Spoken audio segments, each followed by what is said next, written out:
ഇന്ത്യക്കും ചൈനയ്ക്കും ഇടയിലായി സ്ഥിതി ചെയ്യുന്നതിനാൽ നേപ്പാൾ എന്ന രാജ്യം ഈ രണ്ട് വലിയ എതിരാളികൾക്കിടയിൽ ഒരു ബഫർ മേഖലയായി പ്രവർത്തിക്കുന്നു. ഹിന്ദു മതത്തിന്റെ നാഗരികത, സംസ്കാരം എന്നിവ പോലെ ഇന്ത്യയുമായി നേപ്പാൾ നിരവധി സമാനതകൾ പങ്കിടുന്നു. അതിനാൽ പാസ്പോർട്ടോ നിയന്ത്രണമോ ഇല്ലാതെ ആളുകൾക്ക് ഇരു രാജ്യങ്ങളും സന്ദർശിക്കാൻ കഴിയുന്ന തുറന്ന അതിർത്തികൾ നേപ്പാളിനും ഇന്ത്യക്കുമിടയിലുണ്ട്. അതേസമയം നേപ്പാളിൽ നിന്നും ചൈനയിൽ നിന്നുമുള്ള പഴയ സന്യാസിമാരും പണ്ഡിതന്മാരും പരസ്പരം രാജ്യങ്ങൾ സന്ദർശിക്കാറുണ്ടായിരുന്നതിനാൽ നേപ്പാളിനും ചൈനയ്ക്കുമിടയിലും നല്ല ബന്ധമുണ്ട്. ഇന്ത്യയുമായും ചൈനയുമായും നിഷ്പക്ഷ ബന്ധം നിലനിർത്താൻ തങ്ങൾ ശ്രമിച്ചിട്ടുണ്ടെന്ന് നേപ്പാൾ എപ്പോഴും അവകാശപ്പെടുന്നുണ്ടെങ്കിലും അടുത്ത കാലത്ത് KP ഒലിയുടെ സർക്കാരിന് കീഴിൽ ഇന്ത്യയും നേപ്പാളും തമ്മിലുള്ള ബന്ധം ദുർബലമാകുകയും ചൈനയുമായി നേപ്പാൾ കൂടുതൽ അടുക്കുകയും ചെയ്തിരുന്നു. കഴിഞ്ഞ കുറച്ചു വർഷങ്ങളായി നേപ്പാളിൽ ചൈനയുടെ സ്വാധീനം താരതമ്യേന വർദ്ധിച്ചിട്ടുണ്ട്. ഇന്നത്തെ വീഡിയോയിൽ നമുക്ക് നേപ്പാളിൽ ചൈനയുടെ വർദ്ധിച്ചു വരുന്ന ഹാർഡ് പവറും സോഫ്റ്റ് പവർ സ്വാധീനവും ഒന്ന് വിശകലനം ചെയ്യാൻ ശ്രമിക്കാം. അതോടൊപ്പം നേപ്പാളിൽ ഇന്ത്യ ചൈനയെ എങ്ങനെ നേരിടുന്നുവെന്നും നമുക്കൊന്ന് വിശദമായി നോക്കാം. ചൈന ഒരു വിപുലീകരണ നയം പിന്തുടരുന്ന രാഷ്ട്രമായതിനാൽ അവർ അവരുടെ വിപുലീകരണം തുടർന്നു പോരുന്നു. ചൈനയുടെ 5 വിരൽ തന്ത്രത്തിന്റെ വളരെ പ്രധാനപ്പെട്ട ഒരു ഭാഗമാണ് നേപ്പാൾ. പീപ്പിൾസ് റിപ്പബ്ലിക് ഓഫ് ചൈനയുടെ ആദ്യ പ്രസിഡന്റും സ്ഥാപകനുമായ മാവോ സേതുങ് നേപ്പാളിനെ ടിബറ്റിന്റെ ഭാഗമായി കണക്കാക്കുന്നു. ടിബറ്റിനെ വലതു കൈപ്പത്തിയായും ലഡാക്ക്, നേപ്പാൾ, സിക്കിം, ഭൂട്ടാൻ, അരുണാചൽ പ്രദേശ് എന്നിവയെ കൈയുടെ 5 വിരലുകളായും മാവോ കണക്കാക്കിയിരുന്നു. ഇപ്പോൾ ചൈനയുടെ നിലവിലെ പ്രസിഡന്റായ ഷീ ജിൻപിങ്ങും മാവോ സേതുങ്ങിന്റെ അതേ ആശയം പിന്തുടരുന്നു. അതോടൊപ്പം ചൈന നിലവിൽ ഇന്ത്യയെ വളയാനും ആഗ്രഹിക്കുന്നു. കാരണം ചൈന ഇന്ത്യ അവരുടെ ഏറ്റവും വലിയ എതിരാളിയായാണ് നിലവിൽ കാണുന്നത്. ഇന്ത്യയെ എല്ലാ ഭാഗത്തു നിന്നും നേരിടാൻ ശ്രീലങ്കയിലും പാകിസ്ഥാനിലും ചെയ്തതുപോലെ നേപ്പാളിലും തങ്ങളുടെ സാന്നിധ്യം വർദ്ധിപ്പിക്കാൻ ചൈന ആഗ്രഹിക്കുന്നു.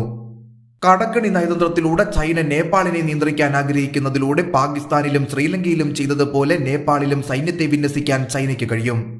ഇത് ഇന്ത്യക്ക് വലിയ സുരക്ഷാ ഭീഷണിയും ചൈനയ്ക്ക് ഏറ്റവും വലിയ നയതന്ത്ര വിജയവുമാണ്. ചൈനയുടെ അഭിലാഷ പദ്ധതിയായ ബെൽറ്റ് ആൻഡ് റോഡ് ഇനിഷ്യേറ്റീവിൽ നേപ്പാളും പങ്കുചേർന്നിരുന്നു.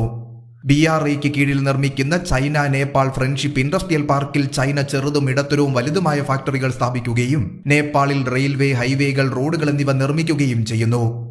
നേപ്പാൾ വഴി ഇന്ത്യൻ സംസ്ഥാനങ്ങളായ ഉത്തർപ്രദേശ്, ബീഹാർ എന്നിവിടങ്ങളിലെ വിപണികൾ നിരീക്ഷിക്കാനും ചൈന പദ്ധതിയിടുന്നു. 2018 ജനുവരിയിൽ നേപ്പാളിന്റെയും ചൈനയുടെയും ഇന്റർനെറ്റ് ഇൻഫ്രാസ്ട്രക്ചർ കൈറോങ് രസുവാഗതി ബോർഡർ പോയിന്റിലൂടെ ബന്ധിപ്പിച്ചിരുന്നു. ഇറക്കുമതിയിൽ 282 ബില്യൺ NPR-ഉം കയറ്റുമതിയിൽ 1 ബില്യൺ NPR-ഉമുള്ള ചൈന നേപ്പാളിന്റെ രണ്ടാമത്തെ വലിയ വ്യാപാര പങ്കാളിയാണ്. നേപ്പാളിൽ ഇന്ത്യ നിർമ്മിച്ച ഹൈഡ്രോ പവർ പ്ലാന്റ് പദ്ധതികൾ മറികടക്കാൻ നേപ്പാളിൽ 600 മെഗാവാട്ട് മർസ്യാങ്ഡി കാസ്കേഡ് പദ്ധതി, 50 മെഗാവാട്ട് കിംതി 2, 111 മെഗാവാട്ട് രസുവഗാദി പദ്ധതികൾ എന്നിവയുൾപ്പെടെ നേപ്പാളിൽ നിരവധി ജലവൈദ്യുത പദ്ധതികൾ ചൈന നിർമ്മിക്കുന്നു. നേപ്പാളിലെ മൊത്തത്തിലുള്ള ചൈനീസ് നിക്ഷേപം 2008-2009 $7.5 മില്യൺ നിന്നും 2020-21 $174.91 മില്യൺ കുത്തനെ ഉയർന്നു. ചൈനീസ് വിദേശകാര്യമന്ത്രി വാങ് യിയുടെ നേപ്പാൾ സന്ദർശന വേളയിൽ വിവിധ പദ്ധതികളിൽ നിക്ഷേപിക്കുന്നതിന് നേപ്പാളിന് വൻതോതിൽ $15 ബില്യൺ ഗ്രാന്റും നേപ്പാളിലെ BRI പദ്ധതികൾക്ക് $118 ദശലക്ഷം ദുരന്ത നിവാരണ പാക്കേജായി $3 ദശലക്ഷം അനുവദിച്ചിരുന്നു. 2021-22 സാമ്പത്തിക വർഷത്തിലെ റിപ്പോർട്ടുകൾ പ്രകാരം ചൈനയിലേക്കുള്ള നേപ്പാളിന്റെ കയറ്റുമതി 1 ബില്യൺ NPR-ഉം ചൈന ഏകദേശം 233.92 ബില്യൺ NPR-ഉം കയറ്റുമതി ചെയ്തിട്ടുണ്ട്. ഇത് നേപ്പാളിന് 232.9 ബില്യൺ NPR വ്യാപാര കമ്മി സൃഷ്ടിക്കുന്നത് നേപ്പാൾ ചൈന വ്യാപാരങ്ങൾ തമ്മിലുള്ള പ്രധാന പ്രശ്നങ്ങളിലൊന്നായി ഉയർത്തിക്കാട്ടുന്നു. കോവിഡ് പ്രതിസന്ധി സമയത്ത് ചൈനീസ് ഗവൺമെന്റിന്റെ സീറോ കോവിഡ് നയം കാരണം നേപ്പാളിന് ചൈനയിലേക്ക് ഒരു കയറ്റുമതിയും നടത്താൻ കഴിഞ്ഞില്ല എന്നത് നേപ്പാളിനെ സാമ്പത്തിക പ്രതിസന്ധിയിലേക്ക് നയിക്കുന്നു. 2019 നേപ്പാൾ ഇന്ത്യയിൽ നിന്നും 30% FDI സ്വീകരിച്ചപ്പോൾ അവർക്ക് ചൈനയിൽ നിന്നും 40% FDI ലഭിച്ചു. KP ഒലിയുടെ സർക്കാരിന് കീഴിൽ ഇന്ത്യയേക്കാൾ കൂടുതൽ വിദേശ നിക്ഷേപം ചൈനയിൽ നിന്നും നേപ്പാൾ സ്വീകരിച്ചിട്ടുണ്ട്.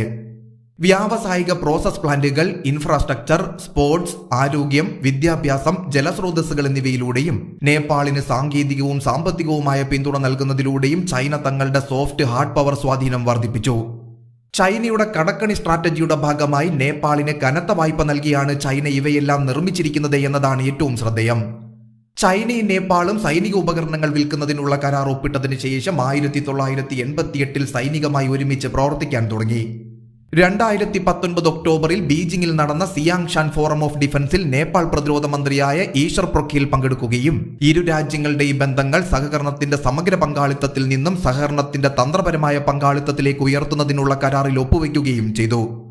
നേപ്പാളിലെ കരസേനാ മേധാവി പൂർണ്ണചന്ദ്ര ഥാപ്പയെ ചൈനീസ് സ്റ്റേറ്റ് കൗൺസിലറും പ്രതിരോധ മന്ത്രിയുമായ വെയ് ഫെങ്കെ പിന്നീട് ബീജിംഗിലേക്ക് ക്ഷണിച്ചിരുന്നു. ഈ സന്ദർശനത്തിൽ സൈനിക കൈമാറ്റങ്ങളും ചൈനീസ് പരിശീലന സഹായവും ഉൾപ്പെടെയുള്ള വിഷയങ്ങൾ ചർച്ച ചെയ്തതായി പറയപ്പെടുന്നു.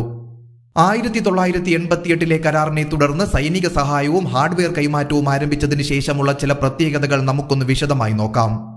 വിമാനവിരുദ്ധായുധങ്ങൾ, റോക്കറ്റുകൾ, AK-47 റൈഫിളുകൾ എന്നിവ 1988 കരാർ പ്രകാരമുള്ള ഉപകരണങ്ങളിൽ ഉൾപ്പെടുന്നു.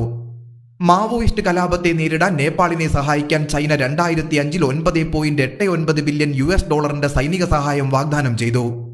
2008 ഡിസംബറിൽ നേപ്പാൾ സൈന്യത്തിന് $2.6 മില്യൺ സൈനിക സഹായം നൽകാനുള്ള കരാറിൽ ഒപ്പുവെച്ചു. തുടർന്ന് 2009 2011 യഥാക്രമം 20.8 ദശലക്ഷം RMB, 7 ദശലക്ഷം RMB എന്നിവയുടെ സൈനിക സഹായം തുടർന്നു. 2017 $32.3 മില്യൺ തുടർ സഹായം നേപ്പാൾ സൈന്യത്തിന് ചൈന വാഗ്ദാനം ചെയ്തു. 2019 ഒക്ടോബറിൽ നടന്ന സിയാങ്ഷാൻ ഫോറം ഓഫ് ഡിഫൻസിൽ 2 പ്രതിരോധ മന്ത്രിമാരും 150 മില്യൺ RMB സൈനിക സഹായ കരാറിന് സമ്മതിച്ചു. KP ഒലിയുടെ സർക്കാരിന് കീഴിൽ നേപ്പാൾ കമ്മ്യൂണിസ്റ്റ് പാർട്ടിക്ക് ചൈനീസ് കമ്മ്യൂണിസ്റ്റ് പാർട്ടിയോട് കൂടുതൽ ചായ്വുള്ളതിനാൽ ഇന്ത്യ നേപ്പാൾ ബന്ധം വഷളായിരുന്നു. അങ്ങനെ KP ഒലിയുടെ സർക്കാരിന് കീഴിൽ നേപ്പാൾ കമ്മ്യൂണിസ്റ്റ് പാർട്ടിയും ചൈനീസ് കമ്മ്യൂണിസ്റ്റ് പാർട്ടികളും തമ്മിലുള്ള ബന്ധം മെച്ചപ്പെട്ടു. നേപ്പാളിന്റെ രാഷ്ട്രീയത്തിൽ ചൈന ഇടപെടുകയും നേപ്പാളി രാഷ്ട്രീയത്തെ നിയന്ത്രിക്കാനും ചൈന ശ്രമിച്ചു പോരുന്നു. Chinese president Xi Jinping 2019 Nepal സന്ദർശിച്ചപ്പോൾ നേപ്പാൾ കമ്മ്യൂണിസ്റ്റ് പാർട്ടി അവരുടെ പാർട്ടി അംഗങ്ങൾക്ക് ഷീ ജിൻപിങ്ങിന്റെ തത്വശാസ്ത്രത്തിന്റെ പകർപ്പുകൾ വിതരണം ചെയ്തിരുന്നു. അധികാരത്തിൽ തുടരാനായി 2020-21 നേപ്പാൾ രാഷ്ട്രീയ പ്രതിസന്ധി ഘട്ടത്തിൽ KP ഒലി ചൈനയോട് സഹായം അഭ്യർത്ഥിച്ചിരുന്നു. ചൈന അദ്ദേഹത്തെ പിന്തുണയ്ക്കുകയും നേപ്പാളിലെ ചൈനീസ് അംബാസിഡർ KP ഒലിയുടെ NCP സർക്കാരിനെ വളരെയധികം സഹായിക്കുകയും ചെയ്തു. അതിനാൽ KP ഒലിക്ക് അധികാരത്തിൽ തുടരാനും ചൈനയ്ക്ക് നേപ്പാളിൽ ലക്ഷ്യം നേടാനും കഴിയും. കാരണം KP ഒലിയുടെ NCP സർക്കാർ ചൈനയ്ക്ക് അനുകൂലമായ സർക്കാരായിരുന്നു. KP ഒലി സർക്കാർ പുറത്തിറക്കിയ നേപ്പാളിന്റെ പുതിയ ഭൂപടത്തിൽ അവർ ഇന്ത്യൻ പ്രദേശങ്ങളായ ലിംബിയാതുര, ലിബുലേഖ്, കാലാപാനി എന്നിവ നേപ്പാളിന്റെ പ്രദേശമായി അവകാശപ്പെടുകയും കാണിക്കുകയും ചെയ്തു. ഗാൽവാൻ താഴ്വരയിൽ ഇന്ത്യയും ചൈനയും തമ്മിൽ ഉയർന്ന പിരിമുറുക്കം നിലനിന്ന സമയത്ത് പുറത്തുവന്ന ഈ ഭൂപടം നേപ്പാളിലെ ചൈനീസ് സ്വാധീനവും നേപ്പാളിൽ അക്കാലത്ത് ഭരിക്കുന്ന പാർട്ടിയുടെ രാഷ്ട്രീയ ലക്ഷ്യങ്ങളും വ്യക്തമായി കാണിക്കുന്നു. സാംസ്കാരികം, വിദേശ ബന്ധങ്ങൾ, സാമ്പത്തികം, തന്ത്രപരം എന്നിവയാൽ ഇന്ത്യയെ സംബന്ധിച്ചിടത്തോളം നേപ്പാൾ വളരെ പ്രധാനമാണ്.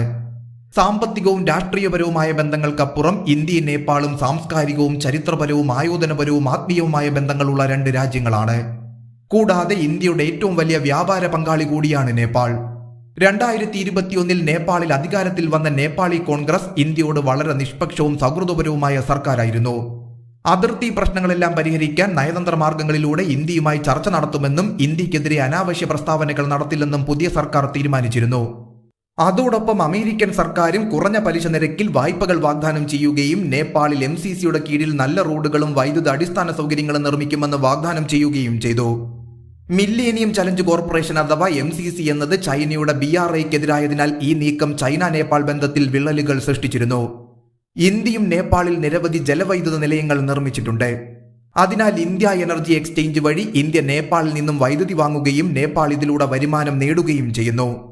നേപ്പാളിലെ നിരവധി അടിസ്ഥാന സൗകര്യ പദ്ധതികൾക്കായി ഇന്ത്യ കോടിക്കണക്കിന് ഡോളറുകൾ നേപ്പാളിന് നൽകിയിരുന്നു.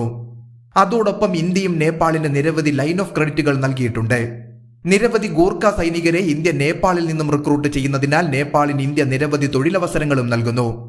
അതിനാൽ നേപ്പാളുമായുള്ള ബന്ധം മെച്ചപ്പെടുത്തുന്നതിനും നേപ്പാളിൽ ചൈനയുടെ സ്വാധീനം കുറയ്ക്കുന്നതിനും ഇന്ത്യ നേപ്പാളിൽ കൂടുതൽ കാര്യക്ഷമമായി പ്രവർത്തിക്കുകയും നേപ്പാളിലെ അപൂർണവും കാലതാമസം നേരിടുന്നതുമായ എല്ലാ പദ്ധതികൾ പൂർത്തിയാക്കുകയും നേപ്പാളുമായുള്ള ഉഭയകക്ഷി ബന്ധം വർദ്ധിപ്പിക്കുകയും ചെയ്യണം. അതോടൊപ്പം ഇന്ത്യ നേപ്പാൾ അതിർത്തി പ്രശ്നങ്ങളെക്കുറിച്ച് സംസാരിക്കുകയും പരിഹരിക്കുകയും ചെയ്യേണ്ടതുണ്ട്. കൂടാതെ അതിർത്തി കടന്നുള്ള യാത്രകൾ, വ്യാപാരം എന്നിവ അവരുടെ ജനങ്ങൾക്ക് എളുപ്പത്തിൽ നൽകണം. ഇത് ഇന്ത്യയും നേപ്പാളും തമ്മിലുള്ളതും ജനങ്ങൾ തമ്മിലുള്ളതുമായ ബന്ധങ്ങൾ മെച്ചപ്പെടുത്താൻ സഹായിക്കുമെന്ന് ഓർമ്മിപ്പിച്ചുകൊണ്ട് നിർത്തുന്നു.